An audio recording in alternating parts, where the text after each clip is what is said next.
이 세 지점만 봐도 확실하게 객관적으로 확인할 수가 있습니다. 설명 안 드리겠습니다. SLBM. 그러니까 핵무기 중에 최고의 무기 있죠. 왜냐하면 잠수함에 쏘는 핵미사일이기 때문에 방어는 거의 100% 불가능한 SLBM을 5월 21일 날 작년에 이어서 북극성 2형이라고 하는 이름으로 발사를 했었습니다. 그 다음에 9월 3일 날 4차 핵시험이 수소탄 시험이었는데요. 또다시 이번에 9월 3일 날 있었던 작년에 핵시험 역시도 수소탄 시험이었습니다. 이것은 북의 주장이 아니라 미국의 전문가와 한국의 전문가들이 일치되기에 밝히고 있는 견해와 입장입니다. 그 다음에 그 유명한 화성 15형. 설명이 필요 없겠습니다. 미 본토에 도달한 걸로 모든 사람들이 객관적으로 평가하고 있는 화성 15형 ICBM. 그러고 난 뒤 10월 29일 날 핵무력 완성을 선포한 뒤에 앞뒤 전후로 해서 이것이 핵무력 완성이라고 하는 겁니다. 자, 근데 핵무력 완성 그 이후에 어떻게 핵과 미사일에 관련되는 북의 활동을 할 것인가라고 하는 것은 능히 짐작이 가능합니다. 왜냐하면 북이 했던 말이 있고 우리 한국이 했던 말이 있고 미국에서 한 말이 있고 이걸 종합을 하게 되면 어떤 활동을 할 것이냐라고 하는 건데 이것이 핵전력 강화의 구체적인 내용들입니다. 지난 8월 달에 노동신문이 기사 하나를 내보냈는데요. 여기에 사진을 내보내요. 굉장히 정치적이고 의도적인 거거든요. 어떤 거냐면 북극성 3형이거든요.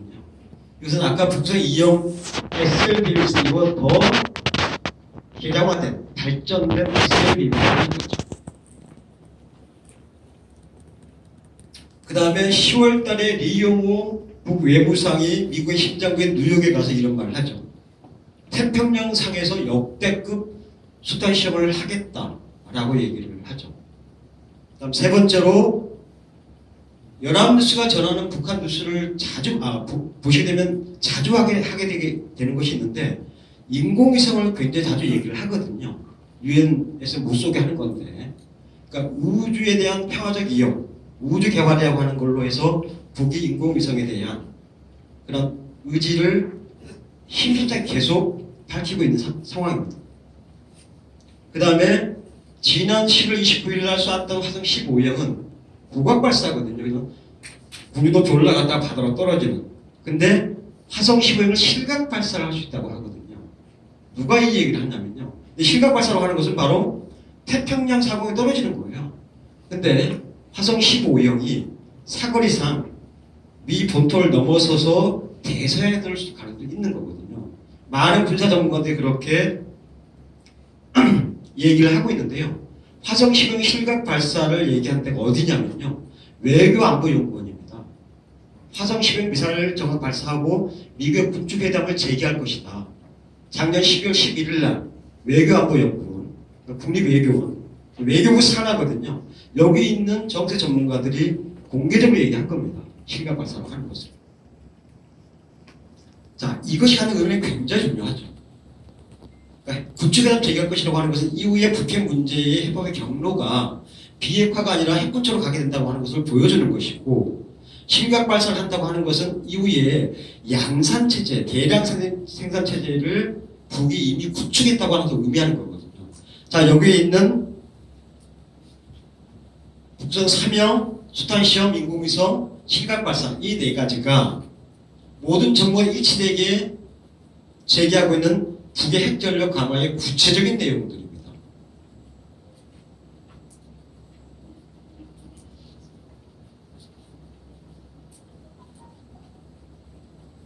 북이 20년 동안 미국으로부터, 그리고 미국에 동조하는 국제사회로부터 엄청난 제재와 압박을 받으면서도 더 과학적으로 얘기한다면 굶어가면서도 왜 핵개발을 했는가?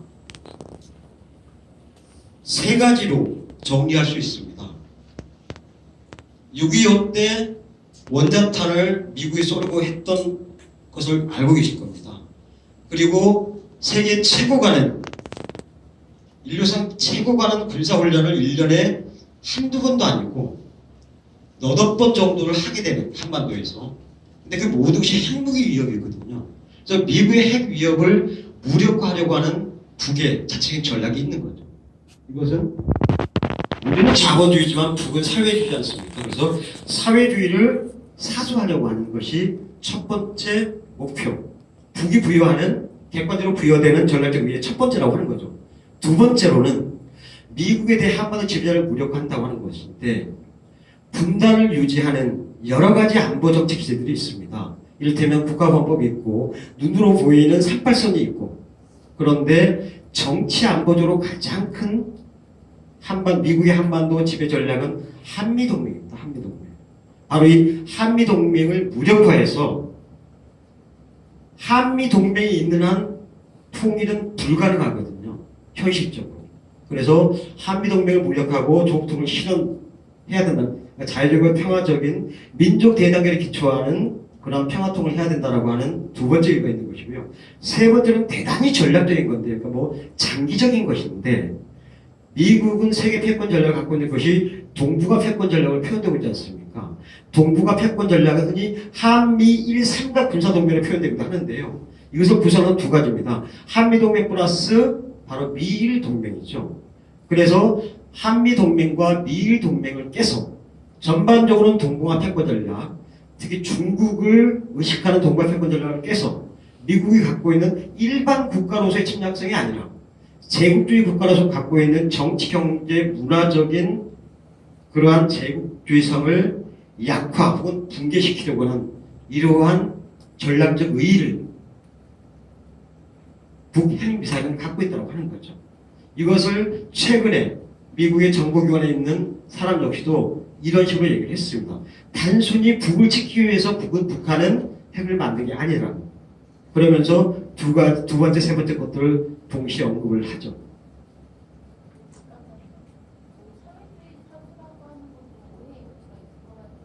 자체의 목적입니다. 자체. 예, 자체. 예, 예.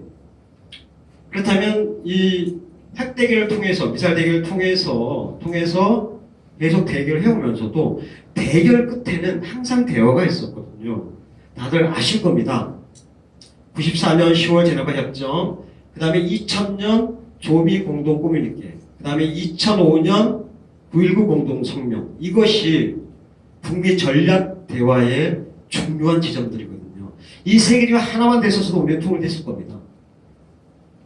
자, 제네바 합의는 바로 93년에 94년에 윌리엄 페리 당시 국방부 장관이 영변을 폭격을 해보려고 했었죠. 이때 전쟁은 눈앞의 현실이었습니다. 이때 바로 10월달에 제네바 합의가 이루어지죠. 그래서 전쟁을 극복하고 바로 북미 대화로 들어갔던 겁니다. 그런데 제네바 합의에서 약속했던 뭐 경수론이 평화협정이니 핵수산 철거니 군사훈련 안 한다는 다 깨버리죠. 그래서 또다시 치열한 군사대결전이 벌어지게 됩니다. 그런 가운데 바로 조명록 차수와 군복을 입은 채로 날아가서 클린턴을 만나죠. 그래서 우리 대화하자, 평화협정하자, 북미 정상 수교하자 라고 합의를 하게 됩니다. 그것이 2000년 10월달 조미 공동 성명입니다. 이건 역시도 깨져버리고 맙니다. 바로 부시가 들어서서 아구축 발언을 하죠. 아구축 발언을. 이때가 노무현 대통령 들어섰을 그 즈음이거든요. 그리고 2차 핵위기가 발생을 하게 됩니다. 그러나 이건 역시도 9.19 공동성명을 통해서 대화로 바꿔내죠. 그런데 북미 대화가 왜 깨졌는가 뭐 아실 텐데요. 제네바가 깨진 것은 아까 말씀드렸던 것처럼 미국이 했던 약속 다 깨버리거든요. 이런 식으로. 그 다음에 조미 공동성명 역시도 2차 핵위기, 악의 축, 발언 등등으로 다 깨버린다고 하는 거죠. 9.19 공동성명 역시도 하지 않기로 했던 한미연합 군사훈련을 바로 실시를 해버립니다. 실제로 우리가 피부적으로 느꼈던 최고 전쟁 위기였던 제네바 합의 이전의 상황, 그리고 아까 말씀드렸던 것처럼 영변을 폭격을 해보려고 했던 거죠. 자, 이렇게 되니까 북이 전혀 새로운 전략을 수립을 하게 됩니다. 아실 겁니다. 바로 2006년 10월 달에 공개적으로 일책 시험을 해버리죠. 그래서 지금까지 오게 되는 겁니다. 그래서 모든 군사 전문가들이 100% 객관적으로 인정하는 화성 15형 ICBM을 쌓아 올리게 되죠. 그래서 북의 새 전략은 미국과 아무리 대화 국면이 조성이 돼도 미국은 틀어버린다.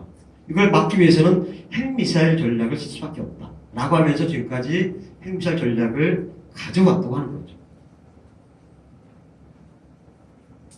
지금 예. 일단 아니 뭐 이게 설명 중에 좀 빠진 게 있는 것 같아서 예. 리비아, 이라크 보고 관련입니다. 시간상. 지금 남북 관계 개선이 지금 엄청나게 진행이 되고 있지 않습니까? 남북 대화, 남북 관계 개선. 이게 어디로 갈 것 같습니까? 두 축이 있거든요. 두 축. 그러니까 남북 관계 개선을 둘러싸고 방향, 남북 관계 개선을 끌고 갈 때 동력이 뭐냐, 뭘 가지고 끌고 갈 것이냐 했을 때 동력과 방향에 대한 문제인데요. 자, 미국은 공개적으로 얘기하듯이 남북 관계 개선을 비핵화로 끌고 가려고 하거든요. 남북 회담이 처음에 열렸을 때 조명균 장관, 통일부 장관이 비핵화 얘기를 했던 것도 까놓고 얘기하는 우리 뜻이 아니라 바로 미국의 뜻이죠.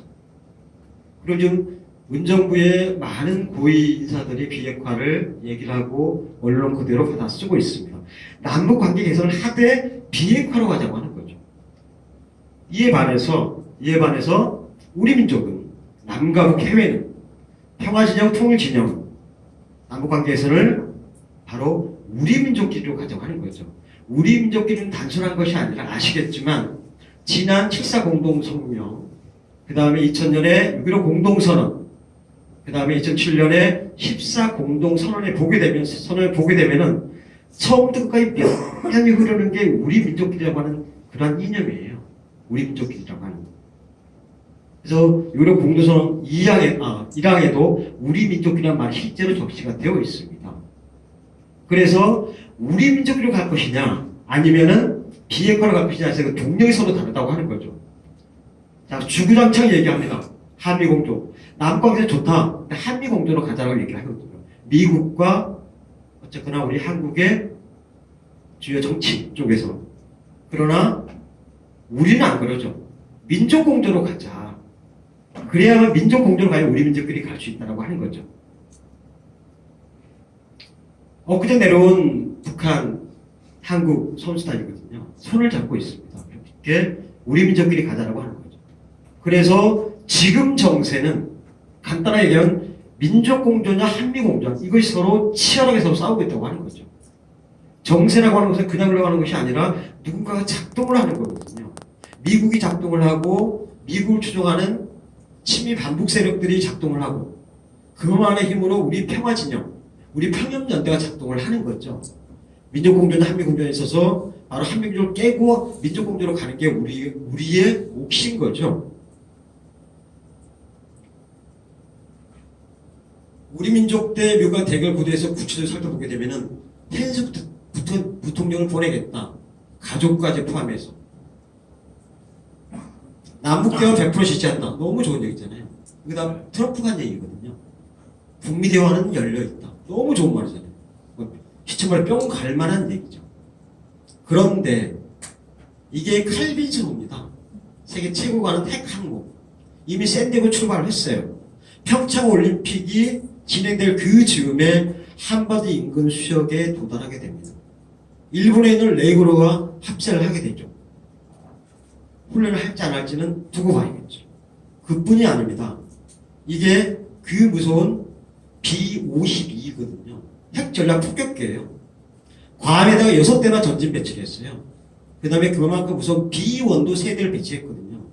이거는 엄청난 정세 긴장을 얘기를 하는 거거든요. 아무리 군사 전문가 아니요.